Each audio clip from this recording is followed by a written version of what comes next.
Success shouldn't feel this exhausting. If you're winning on paper, but burning out behind the scenes, you aren't failing. You're stuck in a psychological bottleneck called a hurdle of stop. I've been there. On the outside, things look great, but I was secretly burning out, convinced I was just lucky, and waiting to be exposed as a fraud. I realized I didn't have a business problem. I had a mindset block.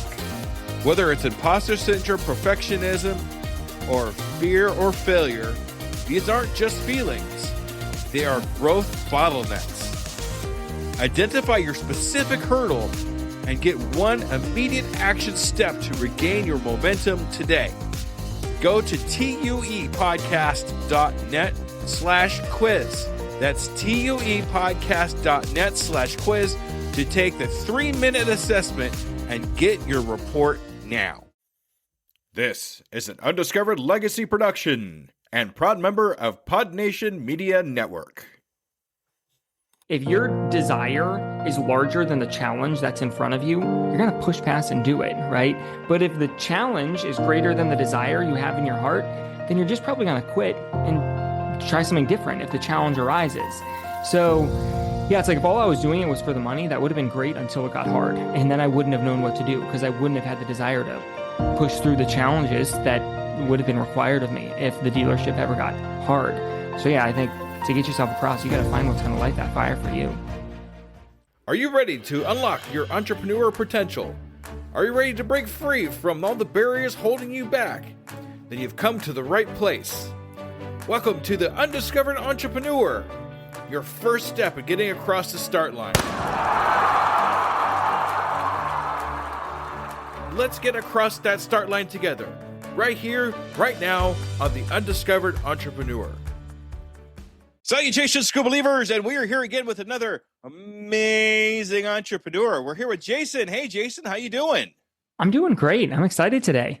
All right, me too. I'm so excited to have this conversation with you, and thank you so much for taking the time out of your day to be on the Undiscovered Entrepreneur, get across the start line. Yeah. Looking forward to being here. All right.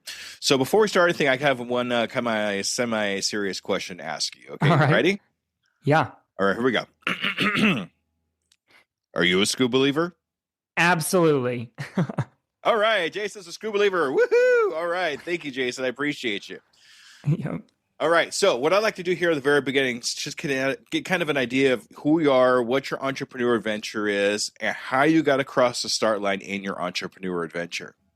Yeah. So I grew up working for my family. So my dad is a car dealer in Akron, Ohio. If you ever come here, you'll see my last name, VanDevere, all over Akron. VanDevere, Kia, Cadillac, Chevy. They got 5 dealerships. So I was in line to be the 4th generation to own and manage these portfolio of car dealerships. So I grew up working in all the different departments. My dad wanted me to work in every department for a year, maybe even several years, so I could learn the whole business. And somewhere in there, I realized it wasn't a passion of mine. It's just not what I wanted to do with my life. And even though everyone told me it was a crazy idea to leave the family business, to turn down that opportunity, I left with basically nothing. And I pursued a dream of mine. So random dream, but I wanted to design a planner. So I left my job. I spent months interviewing successful individuals, finding out how they set their goals, track their goals. I put together this design for the Goal Crazy Planner. And for a few years, all I was doing was selling planners online. And then that turned into workshops and courses, a coaching program. I have a podcast on my own, the Goal Crazy Podcast. Most recently, I just wrote a book, Dream Driven. Nice. And then somewhere on the side, I started investing in real estate. So I've got up to 34 apartments. And I would say that's like my highlight reel. Aside from that, I'm like most entrepreneurs, I'm just figuring it out as I'm going. And many of the things along the way that I did also did not work out. But that's a little bit about me. That's awesome. Yeah, we're all kind of on that train of trying to figure out as we go along, kind of building the airplane on the way, off the cliff. So yeah, yep. But it had to have been difficult because you went from a 4th generation car dealer. I used to be a car salesman. I think I mentioned that earlier. So I kind of feel where you're coming from. And just kind of branched off. That must have been really difficult for you because it's kind of like, why am I doing this? Even though you're following a passion, I kind of understand that. It's got to be kind of rough on the back of your mind. It was, but When I was working at the dealership, if you ever go to one of the dealerships, you'll know if my dad is there because you'll hear him. He's loud, he's very excited, and you'll just be able to see that he has so much passion for the car business. He loves it. It's an extension of himself, this business that he's built. In growing up working there, it's like I knew I wanted that. Like I wanted a fire inside of me for my career, for what I was doing. And when I worked there, I realized I wasn't gonna find it there at the dealership. And now, so I am lucky. My great grandpa started it. My grandpa had it. Now my dad and my uncle co-own it, and my uncle has kids who are going into the business. So the business should not die, but I was not the path that I chose for myself. But it was a hard decision. I was afraid to tell them that I wanted to leave. Yeah, we really kind of got like, hey, Dad, I hate to tell you this, but but it's nice that you got over that hump, that you got out of that comfort zone and actually be able to tell them, because you probably been miserable the rest of the time that you were there because it's not in your zone of genius, or not the, what you said, the fire inside of you. And that would have been really hard to take. Yeah, I would have been doing it just for the money, which is I think where most people are with their career, is like they're doing it not because it gives them the freedom that they want, that it's not because they enjoy it or get the vacation time, or probably maybe not even the income that they want, but they're just doing it for a paycheck. And it would have been a very nice paycheck that I would have been earning potentially if I did a good job running the dealerships, but I would have been just doing it for the money, and I didn't want to do that. We got to avoid that. We're doing it just for the money. It's really tough because that money seems good, but it doesn't. There's a big difference between abundance and money and abundance and passion. Mm-hmm. And having that abundance and passion is really what's going to drive you throughout the rest of your life, more than likely. But just going for just the money, it's like it's very, very, very temporary to have that. Yeah. Oh, I agree. Yeah. All right. So what I'd like to do here is, what do you think actually stops new entrepreneurs from getting across the start line? We have different types of problems and things that stop us from going. What do you think stops most entrepreneurs from getting across the start line in their entrepreneur adventures? Yeah, probably fear, and they don't know where to start are probably the things there. And I know those are one of them is one of your 4 hurdles there. That's what I think it comes down to. Yeah, absolutely. Fear goes right here. First, false evidence appearing real. It's not nothing that's gonna, it's not a saber-toothed tiger that's gonna bite us in the rear, and it's nothing that's really gonna hurt us. It's just something that it triggers a mechanism in our head, a very old mechanism in our head that tries to protect us. But sometimes it's actually, and I like making this point too, sometimes it points you in a direction. If you fear it, you need to go towards it instead of away from it. And that's, I think, what happened to you in your in the car salesman and getting the dealership. And I'm sure you're afraid to, you said earlier, you were afraid to tell your dad, hey, I don't want to do this. But since you got over that fear, it wasn't something that wasn't going to hurt you that bad. You actually came out really far ahead. Mm-hmm. Yeah.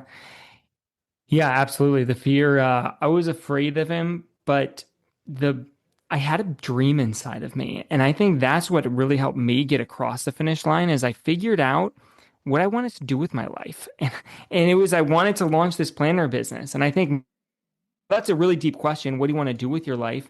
But I think once you can get clarity on that and you find this dream that's going to light a fire inside of you, that's what's going to give you the courage to go push through those challenges. Because you brought up earlier, right? We don't want to just be doing it for the money.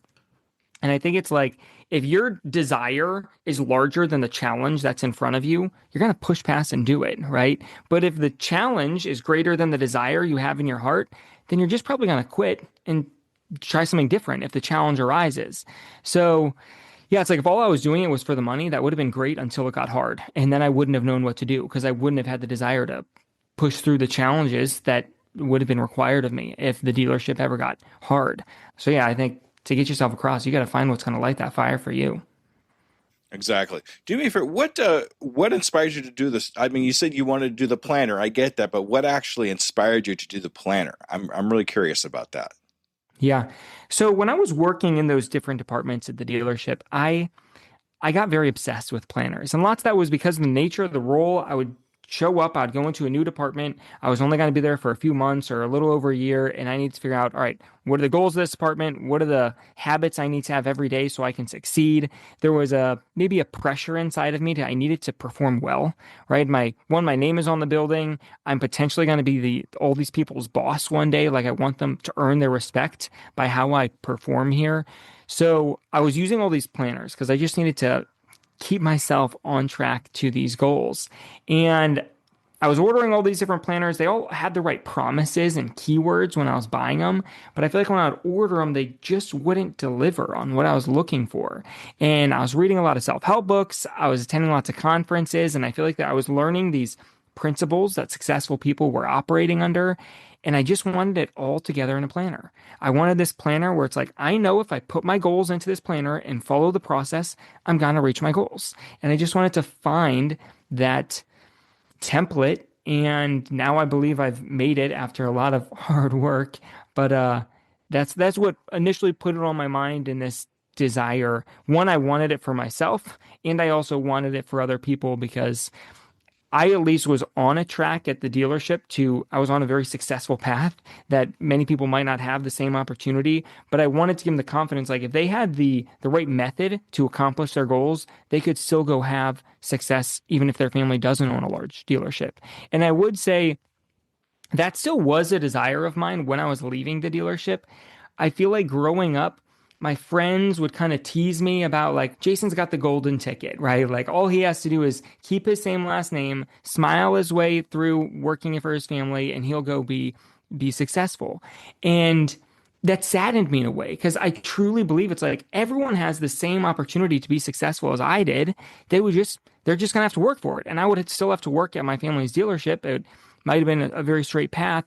But I wanted to prove to other people, look, being successful, it doesn't just come from you having the right parents who own a big business. It comes from you having the courage to go out and do something that's going to serve others and accomplish your goals. So hopefully the planner would then give them the framework to make that happen.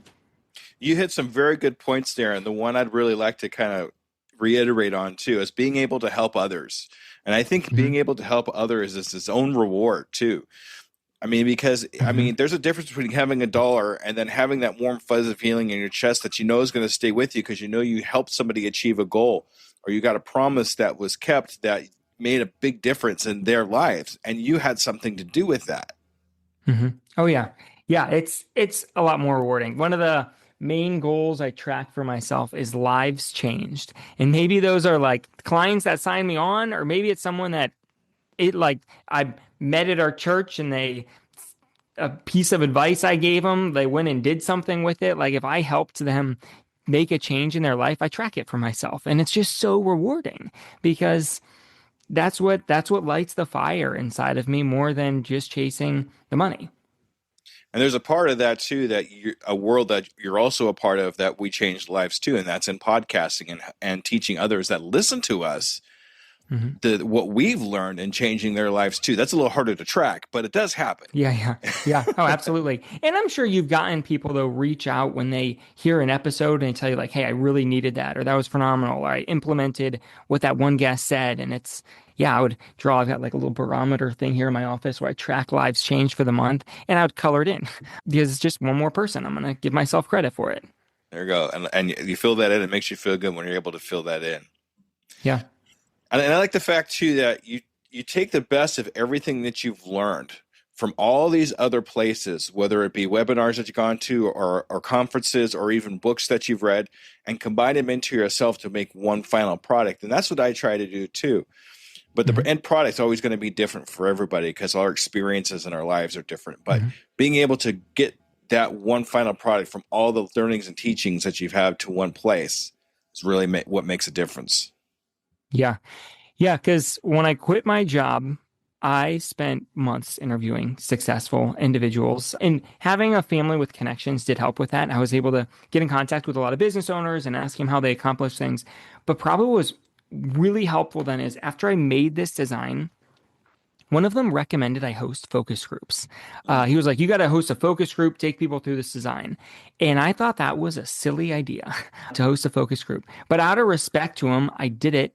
And That was so powerful for me. One, that meeting was scheduled to go an hour. I had six people go through this design, and the meeting ended up going over 3 hours long. We didn't even make it through the whole design. And really, it was painful. People were telling me all negative feedback like, this is confusing. I don't get what I'm supposed to do here. This is too much writing. This seems repetitive. And when I left that meeting, I felt crushed. What have I done? I've spent months now. I turned down a great opportunity. I've told the world I'm making this planner, and I feel embarrassed that I even showed it to other people.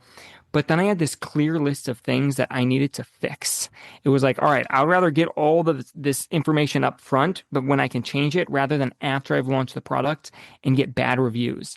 And there was just like trying to figure out the right way to take so much beautiful, great information and strategies I learned from these people, but then how do I put it in an easy, straightforward process that's not too much, that's not too little, that somebody could actually get results from. And I ended up hosting 7 of those focus groups because I just kept going until eventually the last 2 of them, it was like we went through it. Maybe they noticed a few typos, small things, but they would try it out. It would work, and they were getting results. And finally, I was like, all right, it's ready to get this actually started. That's right. It's always negative feedback is not always a bad thing. Some of us want the negative feedback so we know what we need to work on, just like you did. I mean, Yeah. and getting it out from other people that don't know exactly who you are is probably the best. Because like you can go to a family member or a friend or something like that, and they'll go through like, "Oh, this is great." It's like, no, that's not what I want to hear. I want to hear what's bad about it so I can fix it. But they're going to want to save your feelings or whatever. So being able to turn around behind to the guy behind you and say, "Hey, what do you think of this?" I did that with my podcast cover. I was at a coffee shop, and the woman behind me was in line, and I bought her coffee and turned around and said, "What do you think of this podcast cover?" Yeah. Oh, that's great. Yeah, Yeah. and it was great. It's great information. Don't take it so hard that you're getting negative feedback, because then eventually, after you make these fixes, after you make these solve these problems that you've had with the negative things, it starts to work itself out. And those last 2 focus groups were the kind of final things like, okay, I finally fixed everything that needs to fix. I have a viable product that I could put out there. Yeah. Yeah, they were powerful. And silly, but not silly. That's what I call it. Yes, it's silly. I'm a silly guy, so what can I say? But even though it seemed silly to you at first, getting over that thought of it being silly and actually holding these focus groups again and again and again to get to where you need to be. If you thought it was so silly that you didn't do it, it never would have happened. Oh yeah, my business would have absolutely failed if I did not host those focus groups. Yeah. All right. That's awesome. Thank you so much. Okay, so I have a question I like to ask all my guests. Now, you've been on a few podcasts, and you have a podcast too. So you always hear like, "Oh, what's your biggest pitfall? What's your biggest problem? Blah, blah, blah, blah." So I like to put a little bit of a spin on that. And I like to ask, what was your biggest pitfall that you're most proud of? It's the pitfall that happened that was like, I'm glad I had this pitfall, because if I didn't, this outcome never would have happened. Now, we talked about your planner. Do you have anything else besides that you could talk about? Yeah, probably like big pitfall. So with my real estate, I'm gonna add 2 things here. With my planner, I struggled with that for years. Like it did not turn a profit for about 2 years. And one, I'm glad I had the big fire inside of me. Otherwise, I just would have quit and tried to launch an easier product. But that was so necessary for me. I was young. I was like 23 years old. I needed to struggle for years to let some bad habits die, to just get more focused on my life. It fully challenged me. It fully challenged me. And because of that, I had to start getting healthier habits. I had to stop hanging out with certain people because they were getting in the way of me creating the life I wanted. I needed to get more disciplined. I couldn't stay up till 2 a.m. I needed to organize my life so I could create the right structure to run my business. So I would say that, but kind of made I started buying rental properties. I knew absolutely nothing about how to repair them. And my plan was just, I'm going to pray that I don't have problems. And that didn't happen. Well, I did pray, but I had tons of problems. Yeah. Small problems, big problems, air conditioners break. I've had apartments flood. I've had 3 times a tree get struck by lightning and land on the roof of one of my properties during like a sunny day. Like they would call me saying a tree landed on the roof, and I would look outside like, how? Where's the storm? But the crazy thing though is like I was always wishing that I had this business with no problems, right? But after years of having lots of these, when I was finally buying one of my first bigger deals, so a 24 unit apartment building, I remember I was walking through that property and I could look at each problem I saw and be like, okay, here's a problem. It's going to cost me this much, and I know how to handle it. And here's this will need replaced. I know exactly how much it's going to cost. I have a written process so my assistant can get it all done without me even thinking about it. And somewhere in there, I realized that rather than me being given a business and rental properties with 0 problems like I had wished for, I was given something so much better. I was actually taught how to be a landlord. Right? Like those problems that I thought were going to be the enemy of me ever being successful, those were the requirement for me learning how to actually run a business. So yeah, it was a pitfall. I went into it completely blind, but it forced me to learn really quick. And now I have learned a few things on how to handle problems as they arise. And School Believers, I want you to listen and pay close attention to that story, because he did something that I like to call a pre-mortem instead of a post-mortem after the bad things have happened. You think about it, you do a pre-mortem where you walk through, and you could do this with your business, you could do this with your book, you could do this with anything, but you walk through, okay, what are the problems that could happen when I do this thing? And that way, when you come up with this list of things that could happen, now how do I get over these problems when they do happen? So now when you're going along your entrepreneur adventure and one of those problems come up, you already have a blueprint for how to get around that problem or get over the problem, however you want to do it. So performing a pre-mortem in whatever you're doing can be a very crucial step for your entrepreneur adventure. Yeah, that's good. So what I'd like to know here is, you talked about habits, and habits are huge. We've read many, many books about habits. How did you break some of these habits? Was there a specific routine that you did, or something you looked out for when you knew you had a habit that you wanted to break? So a big thing for me is I'm going to keep going back to this a lot, but I had this fire inside of me that I wanted to launch this business. And it was like, after I launched my business, sales were coming in and people were getting incredible results. So there was enough like traction that I knew I could make this work. I just needed to figure out how to turn a profit selling these things. But it just became clear that those habits were getting in the way of me. Like if I'm going to go out, if I was young and I was going to go out on the weekend and spend a bunch of money, staying up late, drinking with friends, it was very clear that was going to move me away from creating the successful life that I wanted. Or eating super unhealthy, not taking care of my body, and now I'm exhausted and taking naps in the middle of the day, not having any structure and staying up late. I would say like probably how I learned what habits I should be doing is I wanted to go find people that I would wanted to model, right? One time a mentor of mine, he told me, Jason, that the shortest distance between 2 points is a straight line, right? So whenever you want to accomplish something, the quickest way to do it is find someone who's already accomplished that and just ask them how they did it. Boom. There's your straight line. So that was like my mission for those 2 years of I need to find successful e-commerce business owners and ask them how they're running their business, ask them how they're living their life. And what I was really looking for when I was talking to those people is what are the successful behaviors that they're doing every single day that's leading to their successes, right? Your successful behaviors lead to your successes, or your unsuccessful behaviors lead to your failures. So by having those conversations, it was easier for me to realize here's the successful behaviors that they're doing that's leading to the successes. And it was also shined a light on like, well, here's the really unsuccessful behaviors I'm doing that's leading to my failures.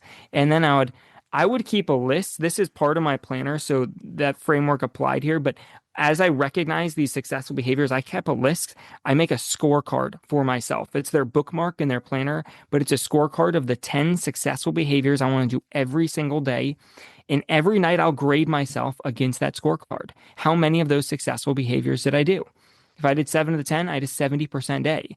And it's just a really easy way to hold yourself accountable to make sure you're doing the successful behaviors you need to the success that you want.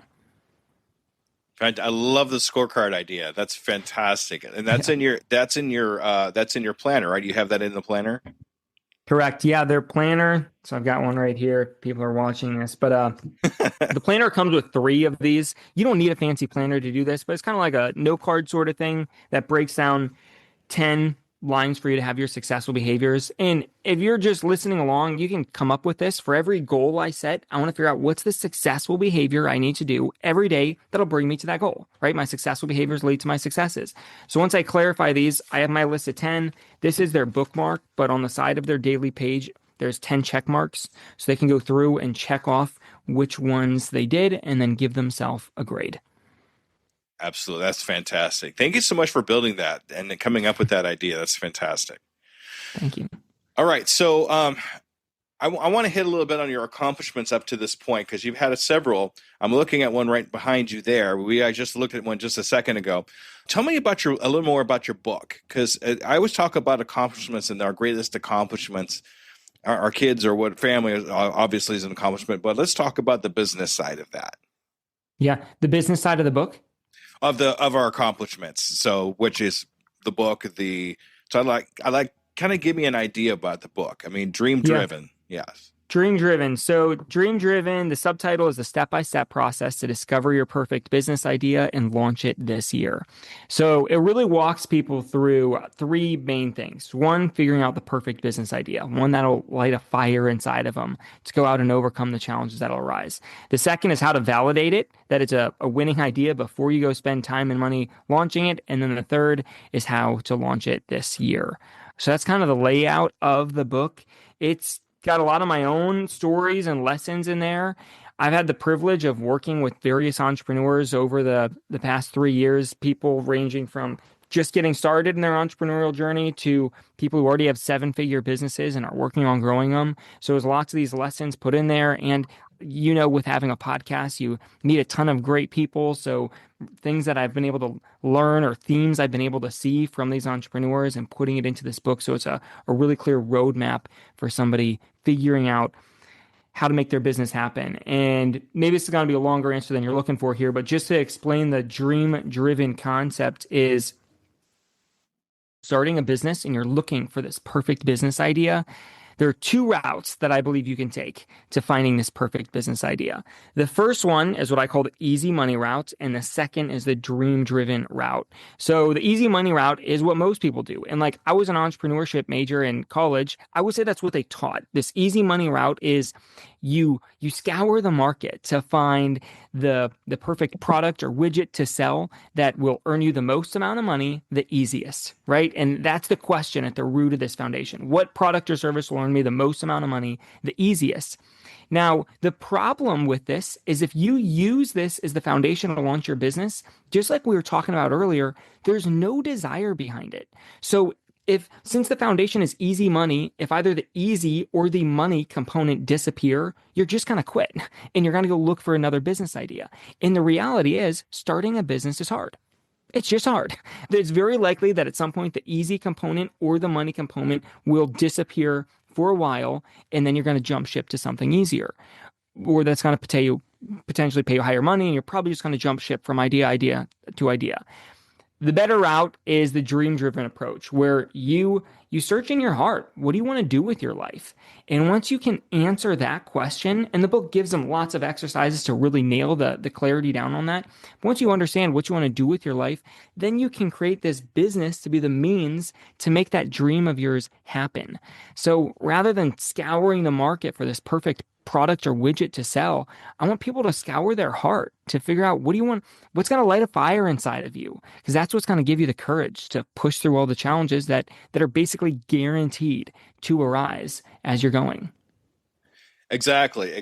And instead of looking for the money, and I do something similar too. I call it finding our zone of genius, the thing that really puts us in that flow state, that puts that fire in you, that you could do something forever and not be tired of it because you love it so much. Like something happens called Einstein time, where it's like you feel like only 10 or 15 minutes go by. You look up, an hour has gone by, but you've accomplished so much in that amount of time. It's uncanny.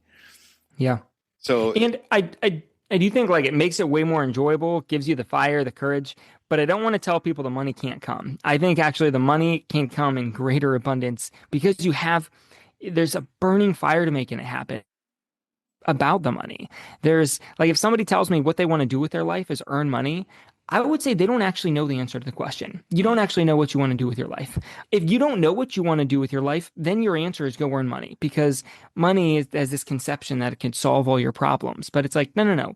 After you had all the money, if you got millions in the bank, you can live off the interest. What would you do with your life then? What business idea would you do just for fun? Probably that is going to light the fire inside of you to make it happen and to do it in a really great way that your customers love and appreciate, and then the money will follow. Exactly. The money will follow. That's the one thing that you have to remember. If we're not going to, it's a long game. You have to understand the money is going to be there, but it's not going to be there tomorrow. And when the money comes, it comes because there's a breaking point there where it just starts coming in and you still love what you're doing. The money is like kind of a side thing. It's like, oh, I get paid to do this too. Oh, great. So that's kind of what I think of when I hear about that. Mm-hmm. That's good. So what I'd like to know here is if you came across a brand new entrepreneur that's just getting started, what kind of advice would you give them? What steps would you have them take? I think we've already covered a couple of them already, especially when it comes to your book, but let's kind of give them a quick rundown. Yeah. So this would be somebody who already knows what they want to start, and then they're looking for the first steps to get it started. Am I following that correctly? Mm-hmm. So first thing I would tell them is you got to go find the mentors to learn from. Just like I talked about, the shortest distance between 2 points is a straight line, right? And in my book, I break down 8 different ways to get in contact with these business owners. Because if you want to launch a podcast, for example, I would make it your mission to go find successful podcasters who have a business that you want to emulate and get in contact with them so you can figure out how they did it. So when I'm looking for these mentors, I look for 3 things. I want them to be successful, right? I don't want to learn from somebody who's not successful. I want them to be in a similar business to what I want to do. It doesn't have to be the exact same. If you want to launch a podcast about cats and I'm going to talk to somebody who has a podcast about business, like similar enough. And then I don't want the person to view me as competition would be the third thing. Because if they're going to view me as competition, they're not going to share with me the actual trade, their secret sauce, right? Now, depending on the industry, like podcasting, I can share with other podcasters as much as I want. There's enough to go around. Same with real estate. I've got tons of real estate investor friends in the area. Real estate to go around. Not all industries have that same opportunity, but I would want to find somebody who's not similar, not competition. A couple ways I find these people though. Easiest way would be to reach out to people you already know, right? Friends, family. Who do you know who's done something like you want to emulate? Or who do you know who knows somebody? Maybe you've got a uncle who works in marketing who knows a ton of business owners. Ask them if they can connect you with somebody. If you exhaust that, then I cold call people. Lots of people are afraid of doing this, but I will cold call people. For example, maybe 2 years ago, there was this small mobile home park available for sale in our area, and I looked at buying it as an investment, and I knew nothing about mobile home parks. So I started calling all the other mobile home parks in our area, and I just asked them, can I speak to the owner? And many of them weren't helpful to me politely or not so politely. They just told me, no, they're not going to help me. But I was able to find a handful of these mobile home park owners that I cold called that were extremely helpful. They were telling me, here's what you should look for, or I know the person who services that mobile home park. Here's their cell number. You should call him. And they were so helpful. So I do that. I would look for also, you can find communities typically where these types of business owners hang out. Ideally, if they're in person, maybe there's like BNI groups or marketing meetups. I would try and meet them in person, but if it's not, then you can look online. Typically, if it's online, my strategy to connect with people, I'll go back to the example for the mobile home park. I found forums and Facebook groups that mobile home park owners were in, and I'd post a question, a genuine question that would be hard for me to find out, but they would know very quickly because they're in the space. I post a question, and if people respond to it, then the people who respond, I would send them a message and say like, hey, thank you so much for helping me with that. Any chance you'd be willing to hop on a quick call with me for 10 to 15 minutes? I'm clueless. I just need some guidance. And if you put enough of these out there, you're gonna find people to jump. I'm gonna give one last strategy, and then you can cut me off because I can go on this for a while. But another great opportunity is look for businesses for sale, like the one that you'd want to start. For example, a few years ago really wanted to start growing my email list for my e-commerce business. And I was weighing out like, do I want to put in the work to start growing this on my own, or do I want to buy an email list and in it just tap into?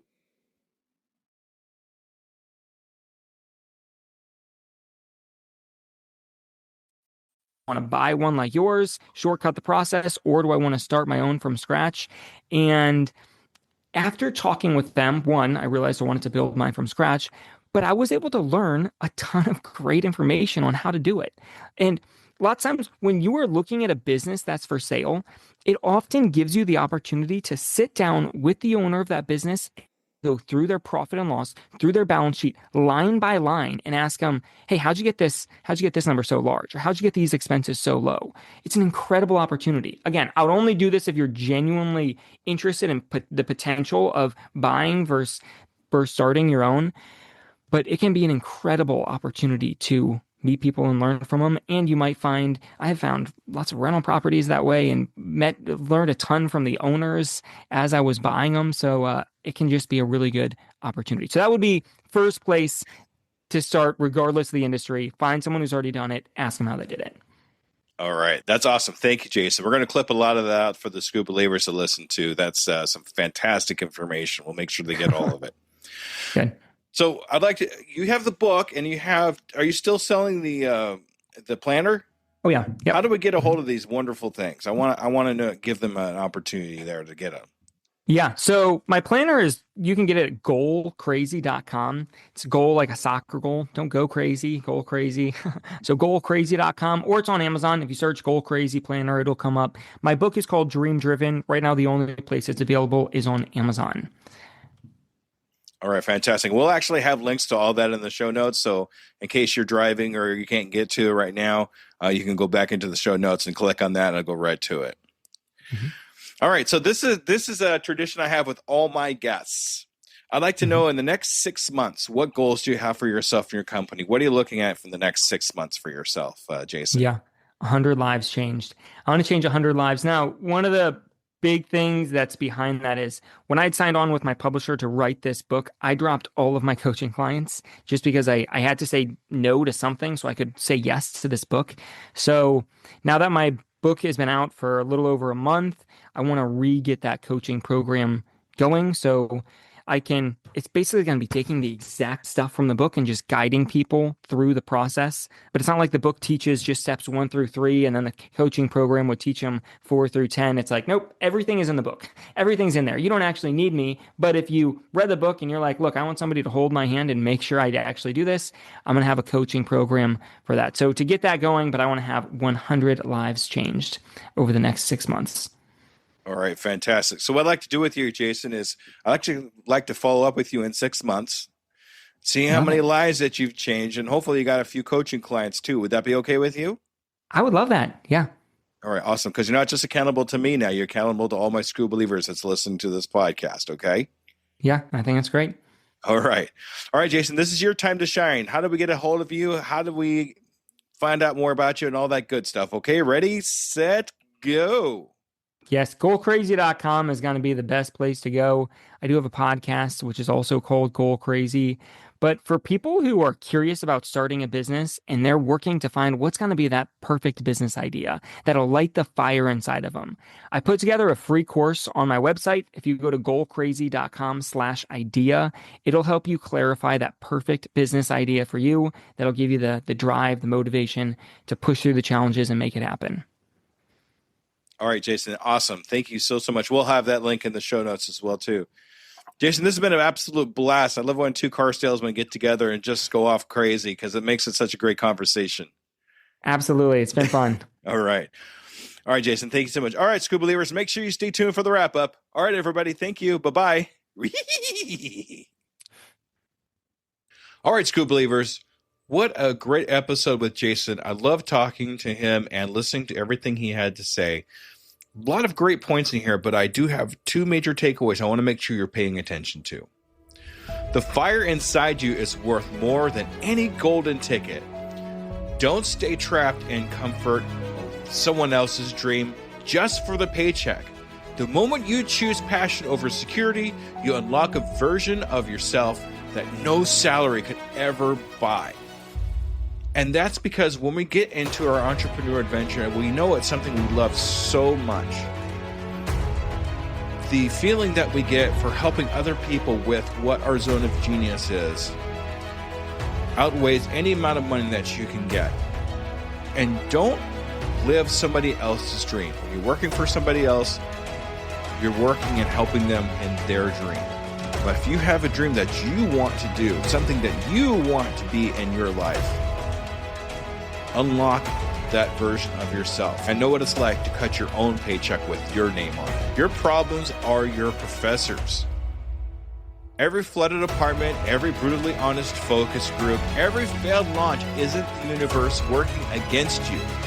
It's the universe training you to become the person who can actually handle success.